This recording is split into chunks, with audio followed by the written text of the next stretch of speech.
Bienvenidos a esta sección donde les cuento qué música estuve escuchando a lo largo del mes. Siempre aclaro que no es la peor o la mejor música, simplemente cosas que escuché y pasaré a comentar a continuación. Esta vez tuve que retrasarlo porque el 30 de septiembre salieron varios discos anticipados, como por ejemplo el último de Slipknot. Creo que este disco ya está cobrando el estatus de meme porque, según el consenso general, este sería el peor disco de Slipknot, o por lo menos el más aburrido. Honestamente no creo que sea el caso, pero entiendo por dónde vienen las críticas.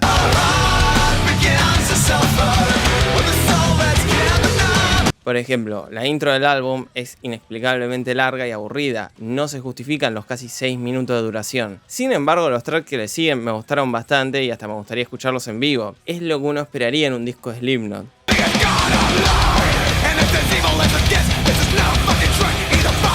Después vamos a encontrar un par de baladas que también son esperables dentro de la discografía de Slipknot, como Yen y el cierre del álbum, aunque hay cierta progresión interesante hacia el final de ambos tracks.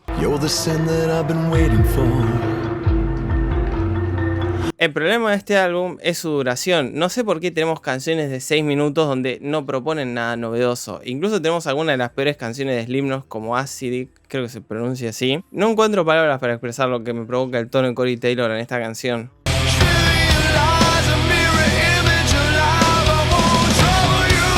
Visto desde afuera, parece que los muchachos de Slipknot no tuvieron muy clara la dirección del álbum. Los tracks oscilan entre metal sin muchas vueltas y canciones que intentan ser épicas y mega dramáticas. Sin ir más lejos, una hasta incluye un coro. O sea, se aprecia la intención, pero la ejecución deja bastante que desear. Con menos supieron lograr cosas más interesantes en el pasado. Avanzando en esta lista, tenemos otro disco mega anticipado, lo último de Björk.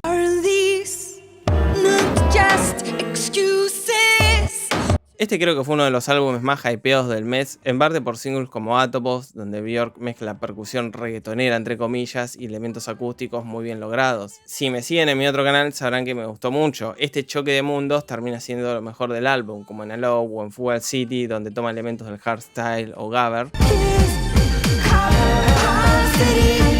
Lamentablemente no estoy tan entusiasmado como el internauta promedio con este proyecto. Me encanta la producción musical, el trabajo de texturas a lo largo del álbum es buenísimo y Björk como intérprete suena tan bien como siempre. Ahora, estructuralmente el disco, o sea, la experiencia de agarrar y escuchar el disco, a mí me parece rara. Hay interludios que no llegan a ningún lado, sumado a experimentos que nunca tienen mucho desarrollo ni se conectan con el resto del álbum, como Miselia, por ejemplo, donde hace esas cosas con vocal chops y acapelas. Para ir resumiendo, jamás diría que es un mal disco, ni quiero posicionarme como el guardián del buen gusto o planeo llevarle la contra a todo internet, simplemente no creo que este disco sea para mí. Aunque puede que lo llegue a disfrutar en un futuro, no lo descarto. De momento prefiero pasar a otros discos como lo último de Yeah Yeah Yeah. Este es un proyecto corto donde me parece que vuelven a las raíces, no sé por qué lo siento como la secuela más madura y dream pop de Fever to Tell. Canciones como Spinning of the Edge of the World o Wolf tienen esa crudeza del álbum debut, pero abordado de forma más electrónica y etérea.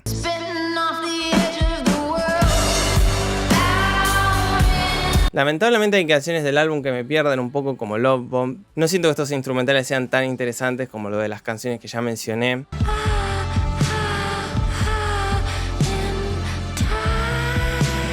O sea, si bien el sentimiento general del álbum me recuerda a Fever to Tell, muchas veces se extrañan las guitarras. No creo que los sintetizadores hagan un buen trabajo dentro de este disco, de hecho le restan bastante. Habiendo dicho esto, el disco tiene canciones que me gustaron muchísimo como Mars y Blacktop, especialmente Blacktop. Me gusta muchísimo la voz de Karen O en este track.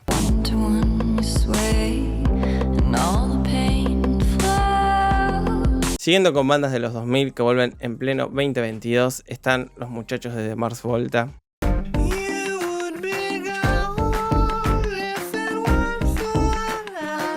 Este es un disco raro porque los muchachos de The Mars Volta pegaron un volantazo estético inesperado. Por si no saben nada de su historia, fueron una de las últimas bandas de rock progresivo en volverse populares. En pleno 2003 andaban charteando en MTV entre canciones de Linkin Park y Limp Bizkit. Por eso su cambio hacia el art pop desconcertó a varios.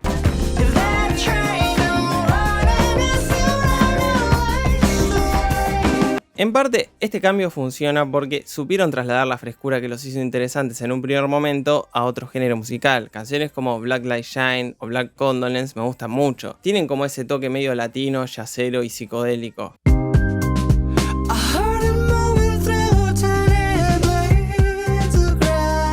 Mi problema es que el entusiasmo del inicio se va perdiendo a medida que avanza el tracklist. Canciones como Collapsible Shoulders me parecen aburridísimas y me cuesta muchísimo recordarlas.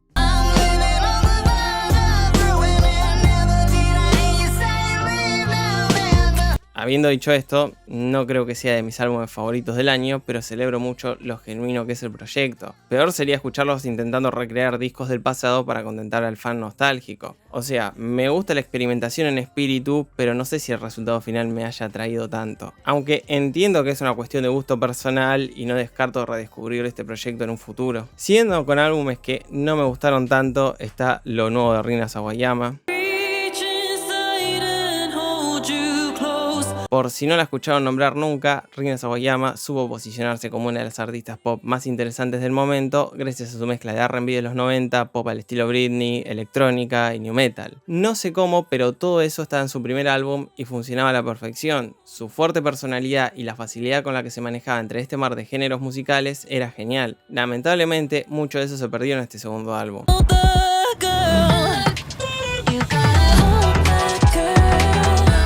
Lo mejor del disco, sin lugar a dudas, son los primeros 5 tracks, como Hold the Girl, donde retoma el electropop, o canciones medio retro con posibles referencias a Michael Jackson, como es el caso de This Hell. Referencia que no me parece vacía porque la canción habla mucho de la relación tóxica entre los artistas y el mundo del espectáculo, y el caso de Michael Jackson es bastante paradigmático.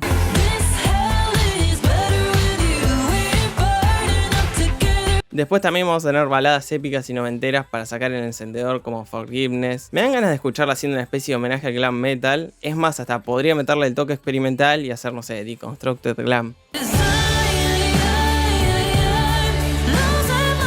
El resto del álbum me pierde por completo, casi hasta parece relleno porque me cuesta mucho recordar el 50% de los tracks y los que recuerdo no son por buenos motivos, como Frankenstein, donde apenas se escucha la voz producto de esa distorsión inexplicable, o Hurricanes, donde tenemos otra balada noventosa pero con la misma distorsión. O sea, la producción desde el inicio del álbum es medio rara, pero en este punto se vuelve insostenible.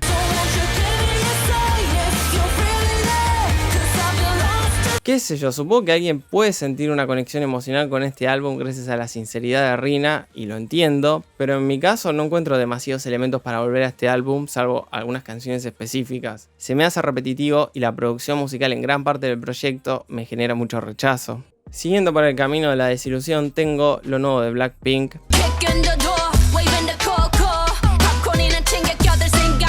El disco empieza bien con Pink Venom. Me gusta el contraste entre los versos rapeados y ese estribillo un poco más apagado. También celebro los cambios de beat. Los elementos pop y hip hop están muy bien integrados, sumado a que me gustan mucho las interpretaciones. Lamentablemente el final de la canción no tiene sentido. Intenta ser épico, pero al no tener ningún tipo de anticipación suena horrible e inconexo. Esta canción es un buen resumen del álbum. Casi todos los tracks son canciones disfrutables pero con elementos incómodos, como por ejemplo en Shutdown. Me gustan los versos rapeados, pero el estribillo no lo pensaron ni 2 minutos. Hasta se siente la incomodidad en sus voces.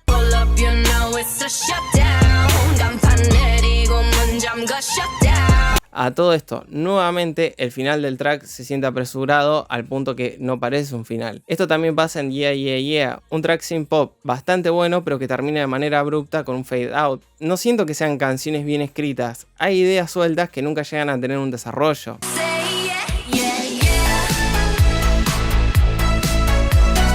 El resto del disco, sacando The Happiest Girl, que me parece una buena balada, es puro relleno. Type of Girl es una mala secuela de Pretty Savage y Ready for Love es un espanto. Una canción que técnicamente no es parte del álbum y podría verse como un bonus track, porque por si no sabían, la hicieron para el PUBG, por eso ese video horrible.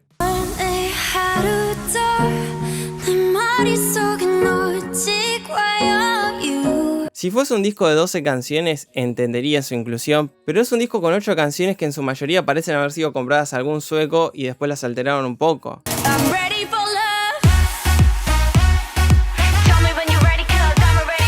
La verdad que es una lástima porque si bien el disco anterior no fue una obra maestra, se notaba cierto cariño por el proyecto y fue bastante celebrado por la crítica. Era el momento de sacar una secuela digna, pero no fue así. Me gusta Blackpink como proyecto y me gustan ellas como artistas, pero se nota la mano maligna de un empresario. En el polo opuesto a Blackpink tenemos un disco que escuché por la tapa.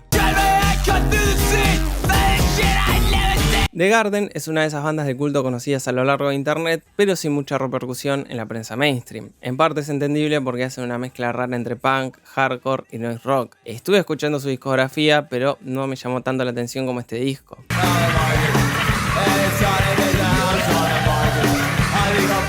Para empezar, me gusta mucho que tenga esa estética medio Halloween, pero al mismo tiempo no se lo toman en serio. Es como The Monster o Los Locos Adams. Tiene ese componente que remite a lo siniestro, pero está usado como recurso humorístico. Por eso vamos a encontrar canciones punk con referencias a casas embrujadas o temas electrónicos que hablan de motosierras atravesando puertas.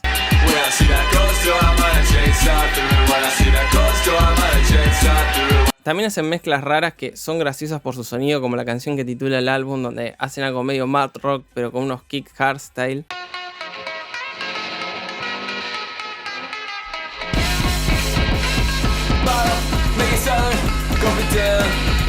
Por lo que estuve escuchando, este es el álbum más accesible si se quiere. No es que los otros sean una bola de ruido, pero no lo siento tan cerrado. En este, a pesar de lo bizarro, tenemos canciones recordables hasta con cierto atractivo pop sin perder ese sonido sucio y genuino. Por eso se los recomiendo si es que están buscando punk que no sea Machine Gun Kelly o sus amigos. Siguiendo por el lado pesado de la vida, tengo un disco que no recuerdo bien cómo, pero llegó a mi lista de pendientes.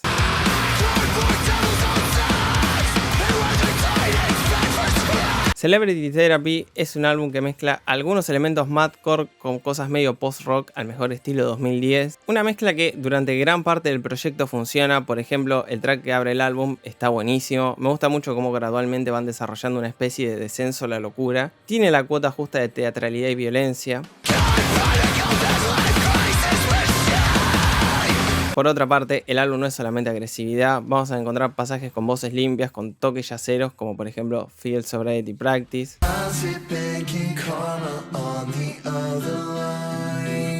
Tal vez lo peor del álbum sea la producción medio barata y las distorsiones medio sintéticas. Muchas veces esta producción sintética arruina las voces limpias, haciendo que canciones de 6 minutos se vuelvan insostenibles.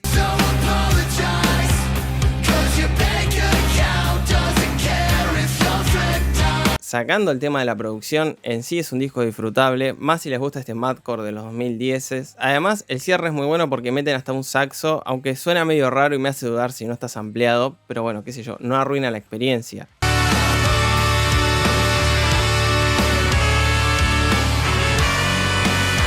Aunque sí me gustaría escuchar proyectos de ellos con mejor sonido, porque la verdad las distorsiones y las voces terminan siendo destruidas por esta producción musical un tanto sintética o barata. Y ya que hablamos de gente incluyendo saxos, tenemos un disco que se me pasó de julio, pero está buenísimo y lo incluyo igual.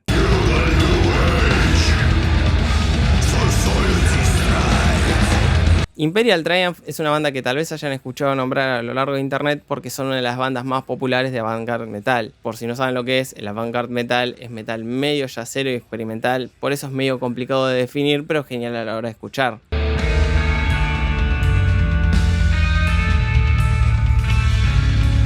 Hablando específicamente de este álbum, me gusta mucho cómo conservan la epicidad y oscuridad del black metal, pero con el componente extraño e improvisado que se puede esperar de gente haciendo jazz. Un claro ejemplo de esto es Tower of Glory, City of Shame, un relato de dimensiones épicas sobre la Torre de Babel.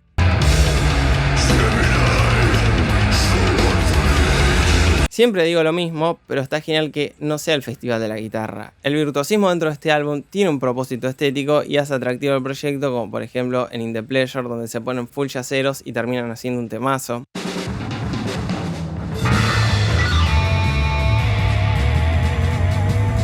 Otro de los tracks destacados es Mercurius Guile, donde aparece Kenny G. La mezcla de black metal y death con un saxo funciona tan bien que me hace preguntar por qué Cannibal Corpse o Dimmu Borgir no están buscando un saxofonista.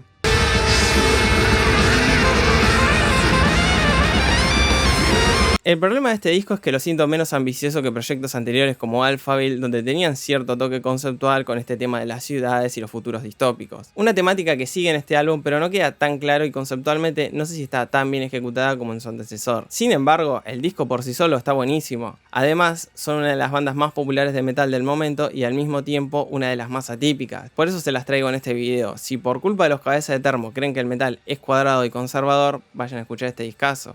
Ya pasando para el lado del hip hop, tenemos otro gran disco que salió en septiembre, lo último de JID o G.I.D, todos lo escriben distinto.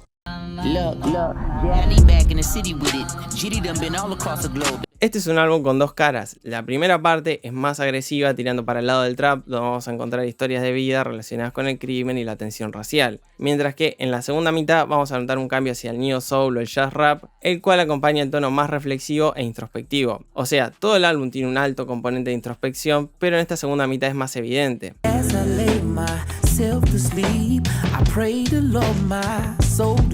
Lo genial del disco es como mediante estas distintas historias de vida puede hablar de problemas de la comunidad afrodescendiente y al mismo tiempo hacer un proyecto sólido.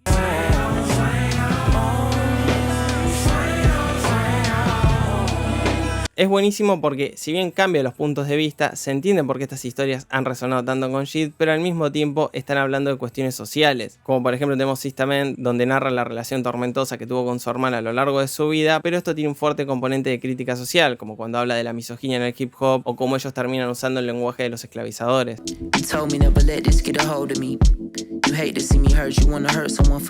También vamos a tener temazos como Money Money, donde hablan de la relación del dinero con el mundo del crimen y cómo la desigualdad solo genera más crímenes. Lo que le da el toque turbio es ese coro de niños en el estribillo.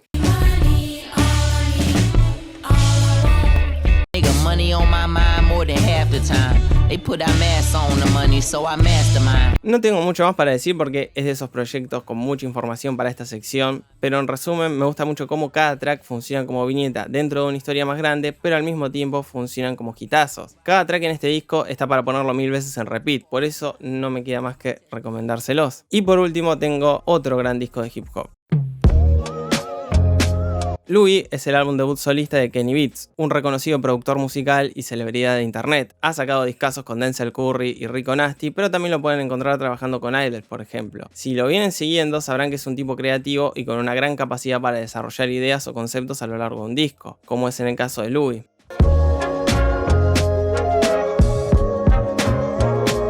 Lo mejor del álbum es como cada track se integra dentro de la obra haciendo que todo parezca un gran viaje, el cual tiene relación con la idea central del proyecto. Lo que inspira esta obra casi instrumental y conceptual es la inminente muerte de su padre, quien ha sido diagnosticado con cáncer.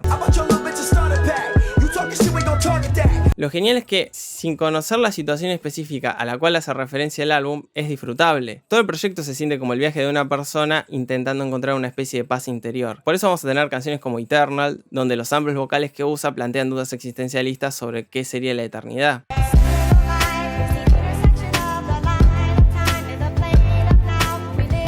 Al mismo tiempo vamos a tener grabaciones de Kenny Beats hablando con su padre, las cuales tienen un significado mucho más emotivo conociendo el contexto. Pero nuevamente, incluso sin saber ningún dato biográfico del autor, por cómo está presentada la información se entiende cómo esta relación de padre e hijo atraviesa todo el proyecto. Pocas personas me parecen capaces de presentar algo tan poderoso a nivel emocional en un disco prácticamente instrumental. O sea, hay invitados como Jake Beck Mafia, Slow Tide y Jake Blake, pero solo tiran frases medio crípticas.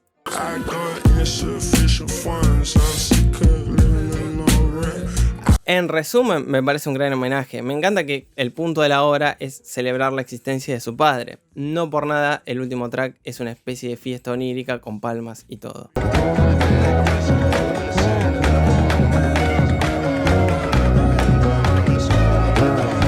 Y con eso voy a cerrar este video, no sin antes agradecerle a la gente que mensualmente hace soporte haciéndose miembro del canal. También les agradezco a quienes hacen su donación por Mercado Pago o con ese botón que dice agradecimiento, donaciones. Creo que va cambiando dependiendo el país. Después le agradezco a la gente que comenta, comparte los videos, me sigue en redes sociales, va a los streams, a mi canal secundario y todas esas cosas que ayudan un montón a la gente que hace contenido en internet. Por ahora me despido y nos estaremos viendo la semana que viene.